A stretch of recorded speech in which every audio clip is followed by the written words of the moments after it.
Imagine this. It's a gorgeous Saturday afternoon, and you're just outside soaking up the endless joy of hanging out with your dog. But then somebody leaves the front gate open, or maybe a squirrel tempts them just a little too far, and suddenly your best friend slips out of sight. In an instant, all that joy turns into sheer panic. But what if I told you there is an ultimate safety net? A simple, incredibly cheap little piece of metal that basically serves as your pet's fastest ticket home.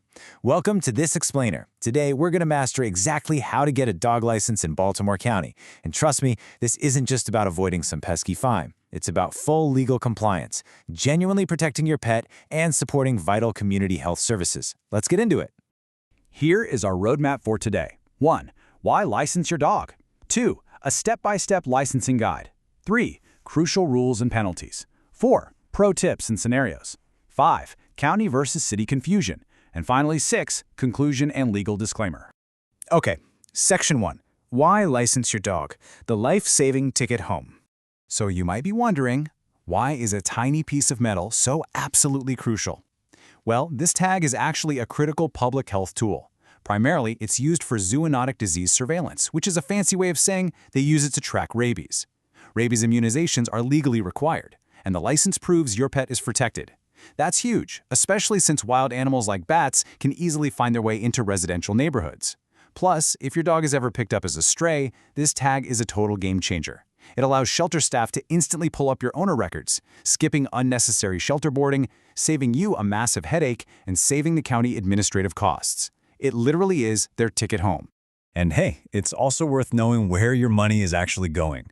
License fees generates crucial municipal revenue, and that money directly funds open admission public shelters, like Baltimore County Animal Services. So by simply complying with the law, you're literally helping keep the doors open for other lost or homeless animals right in your own community. Moving on to Section 2, Step-by-Step Licensing Guide, your roadmap to registration. Before we jump into the how, let's talk about the who. In Baltimore County, any dog that is 4 months of age or older and lives in the county for more than 30 days a year legally must be licensed annually. Now, making this happen takes just 3 simple steps. Step 1, secure a current rabies vaccination from a licensed vet.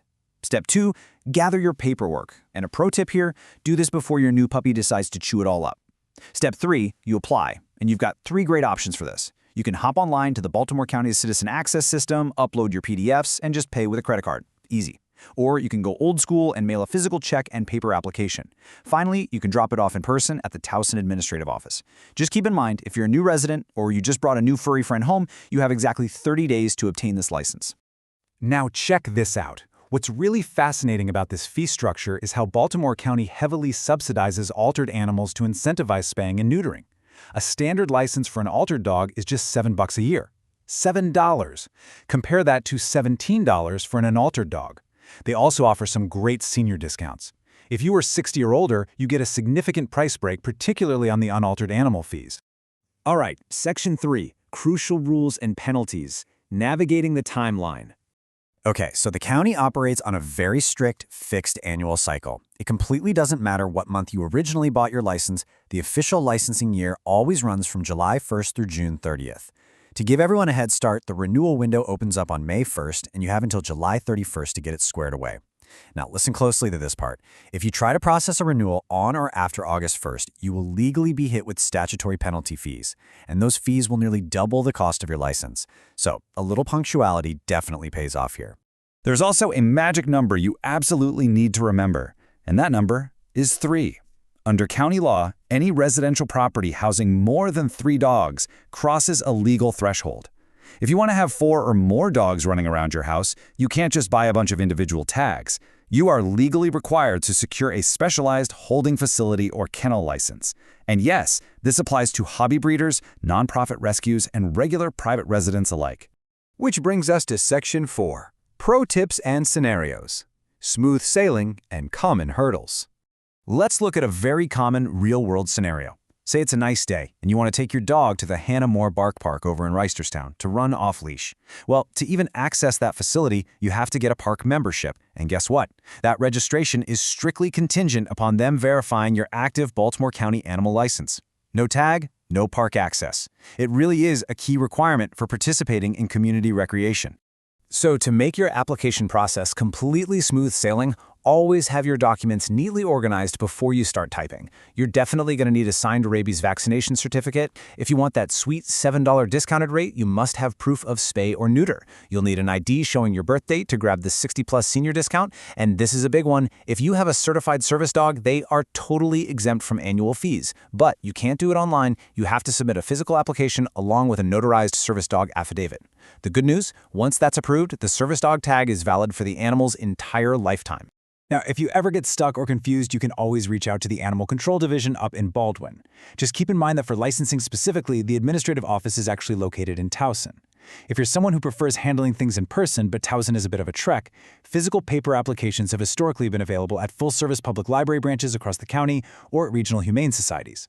Just do yourself a favor and call the county's dedicated animal licensing line first to verify they have them in stock and check their current hours. Section 5, County versus City Confusion. Knowing your jurisdiction. This is a big one, folks. You need to pay super close attention to where you actually live because the rules are completely different between these two distinct jurisdictions. In Baltimore County, the Department of Permits handles licensing. It's a fixed July to June term, and the senior discount kicks in at age 60.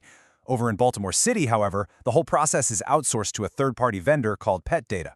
The city runs on an anniversary term, meaning it expires a year from when you bought it, the standard fees are higher, and you don't get the senior discount until you hit 65. Why does this matter? Well, if you live in the county and accidentally register your dog through the city's pet data portal, your tag is legally invalid.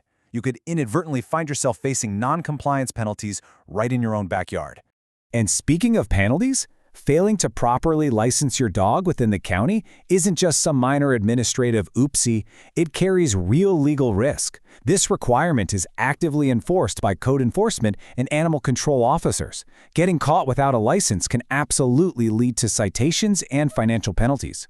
Furthermore, if your dog is ever unfortunately involved in a bite incident, lacking a valid license drastically complicates civil liability disputes for you. It's just not worth the risk. Which brings us to Section 6, Conclusion and Legal Disclaimer, Securing Your Pet's Future. Let's wrap up this explainer. At the end of the day, licensing your dog is a vital, incredibly easy task to check off your to-do list. We are talking about as little as $7 a year. It protects your pet by giving them a permanent identification record, it proves to the county they're safely vaccinated against rabies, and your money directly funds your local community animal shelters. It's a total win-win. Just a quick professional disclaimer before we go. This explainer offers general information based on current municipal codes. Because local government policies, fee structures, and administrative procedures can and do change over time, you should always double-check the most up-to-date details directly with local Baltimore County resources and the Department of Permits, Approvals, and Inspections. We started this whole thing by talking about the absolute panic of losing a pet. But the solution to mitigating that panic is entirely within your control. So I'll leave you with this one final question to think about. Does your pet have their ticket home yet? If the answer is no, take a few minutes, gather up those rabies certificates, and head over to the Baltimore County Citizen Access Portal today. Protect your pet and support your community. Thanks so much for joining me on this explainer, and we'll see you next time.